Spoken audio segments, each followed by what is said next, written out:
Erik, sometimes it's about more than just a game or a series, but sort of a way. And the way the season went with the close games, the play-in game till the fourth quarter, the first round, can you just sort of, is it possible to encapsulate the run that has delivered you to the NBA Finals?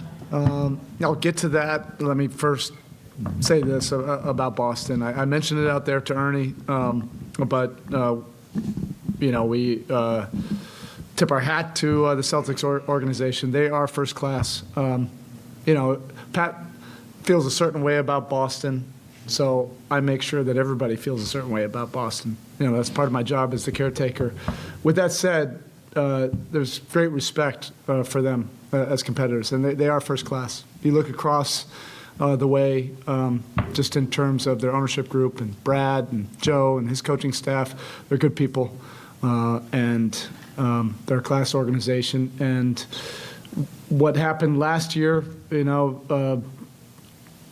obviously was on our mind, and it drove us this year. And that's what you always hope for competition, that it can drive you to a higher level. And I think that's what you saw in this series this year, to be able to have to overcome a lot of stuff. And in terms of answering your question,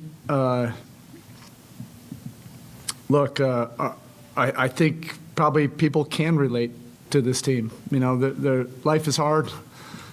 Professional sports is just kind of a reflection sometimes of life, that things don't always go your way. And the inevitable setbacks happen, and it's how you deal with that collectively. There's a lot of different ways that it can go. It can sap your spirit. It can take a team down for whatever reason. With this group, it's steeled us and made us closer, made us tougher, and these are lessons that, hopefully we can pass along to our children, that you can develop this fortitude. And sometimes you have to suffer, for the things that you want. And Game 6, the only thing, that we could do is sometimes you have to laugh at the things that make you cry. We did so many things right. I think from a metric standpoint, we did everything the best that we did all of the playoffs. Our defensive activity numbers, rotations, the extra efforts, the pursuits on the offensive glass, 5 turnovers. We felt like we did all the right things. We had our, season high numbers of attacks, and then to come up short, that could puncture a team spirit. But instead, that just drove us to more resolve to try to get the job done.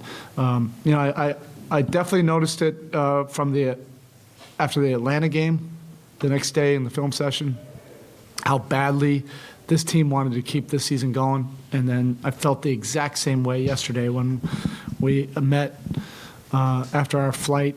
Everybody got to get everything out of their system from the night before, and then we just focused on rallying around each other and focusing on the next task. And we have some incredible competitors in that locker room. They love the challenge. They love putting themselves out there in front of everybody, open to criticism, open to everything, but to compete for it.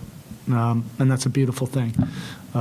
We know we have more work to do, but damn, is this hard. It is hard. It's hard business, and it's hard to survive 3 rounds just to get to that final round. We're extremely grateful for that. We're not even going to think about this next round until we get to Denver. And I wanted everybody to acknowledge just how difficult it is, and to enjoy this moment. It's the longer you're around in this business, you realize the harder and harder it is to do something like this. It's a special group. So we'll definitely take this, and it's poetic justice, to be able to get it on this court, tough environment. We'll celebrate a little bit tonight on that plane to Denver, and then we'll get on to that next challenge. Caleb came very, very close to winning the conference finals MVP, just a couple of votes. Just to put it simply, what did he mean, and especially his offense, mean to you in the series? It's been amazing. If you're a real competitor and it's in your soul, and that's what Caleb is, He's a competitor. Every bit the competitor that, you talk about with Jimmy or Bam or, whatever. Caleb is a competitor.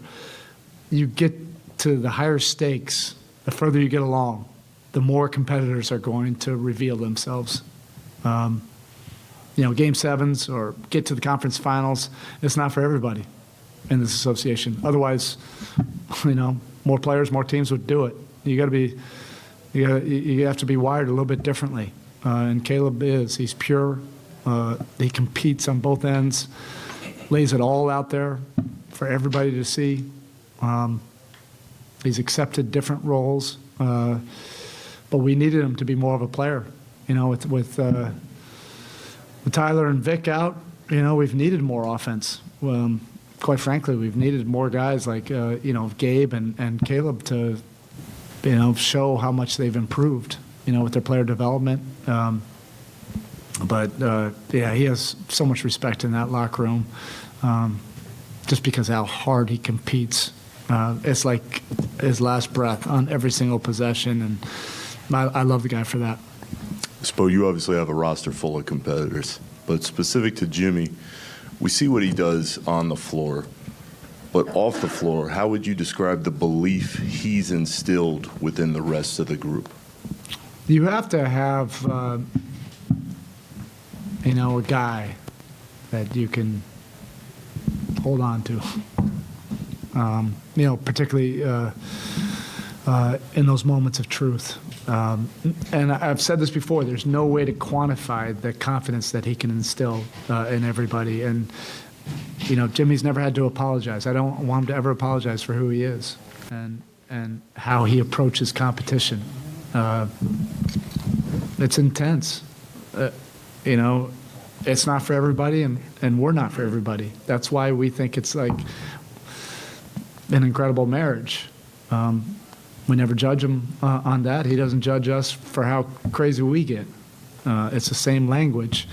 But the confidence level that he can create for everybody on the roster is incredible.